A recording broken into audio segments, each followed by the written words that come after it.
வணக்கம் மக்களே, அனைவருக்குமே வணக்கம். சற்று முன்பு கிடைக்கப்பெற்ற ஒரு அதிமுக்கியமான ஒரு தகவல் என்றே சொல்லியாக வேண்டும்.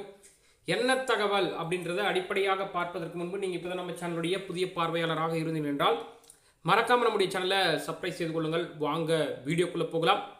அதாவது கூட்டணி ஆட்சியா அதிமுக ஆட்சியா முட்டி மோதும் அதிமுக மற்றும் பாஜக தலைவர்கள் மீண்டும் கூட்டணியில் விரிசலா என்பதை பற்றி இன்றைய காணொளியில் நாம் தெள்ள தெளிவாக பார்க்க இருக்கின்றோம்.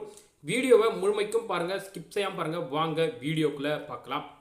அண்மையில் பார்த்தீங்கன்னா நம்ம பாஜகவினுடைய முன்னாள் மாநில தலைவராக இருந்த அண்ணாமலை அவர்கள் தமிழகத்தில் 2026 பாஜக தான் ஆட்சி அமைக்கும், பாஜக தலைமையில் தான் ஆட்சி அமைக்கும் என்பதை பேசியிருந்தார்.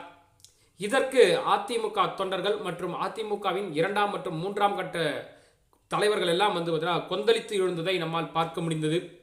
அவர்களிடம் பார்த்தீங்கன்னா தமிழகத்தினுடைய தற்போதைய எதிர்க்கட்சி தலைவராக இருக்கக்கூடிய எடப்பாடி கே பழனிசாமி அமைதி காருங்கள் என அறிக்கையை வெளியிட்டார். அது மட்டும் இல்லாமல் அண்ணாமலையை யாரும் விமர்சிக்காதீர்கள் அப்படின்றத ஒரு அறிக்கையாகவும் கொடுத்திருந்தார். இப்படி இருக்கக்கூடிய வேளையில் பார்த்தீங்கன்னா தமிழகத்தினுடைய எதிர்க்கட்சி துணைத் தலைவராக இருக்கக்கூடிய ஆர்பி உதயகுமார் அண்ணாமலை அவர்களுக்கு தக்க பதிலடி ஒன்று கொடுத்திருக்கிறாரு.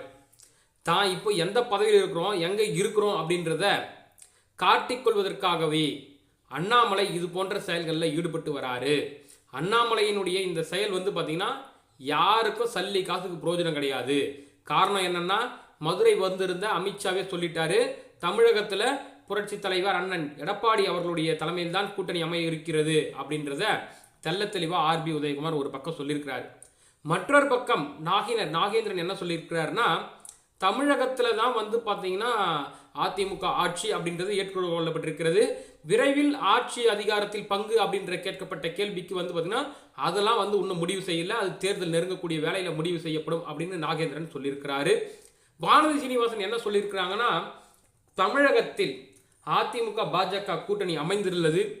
இதில் பார்த்தீங்கன்னா கூட்டணியில் எத்தனை சீட்டு, எந்த தொகுதி அப்படின்றதெல்லாம் பார்த்தீங்கன்னா தேர்தலுக்கு நெருங்கும் வேலையில் தான் அறிவிக்கப்படும். தருவதை பார்த்தீங்கன்னா ஆட்சி அதிகாரத்தில் பங்கு என்பதெல்லாம் பார்த்தீங்கன்னா முதலில் பார்த்தீங்கன்னா இலக்கே பார்த்தீங்கன்னா எங்களுக்கு சட்டமன்றத்துக்குள்ள பாஜகவினர்கள் பார்த்தீங்கன்னா ஒரு 50 எம்எல்ஏக்கள் போகணும், அதுக்கப்புறம் தான் ஆட்சி அதிகாரத்திலாம் பங்கு அப்படின்றத பற்றி சொல்லியிருக்கிறாங்க. பார்க்கலாம் இதற்கு மேலும் அதிமுக தரப்பிலிருந்து வேற என்ன பதில் எதனா வரப்போகிறதா என்பதை. நன்றி, வணக்கம்.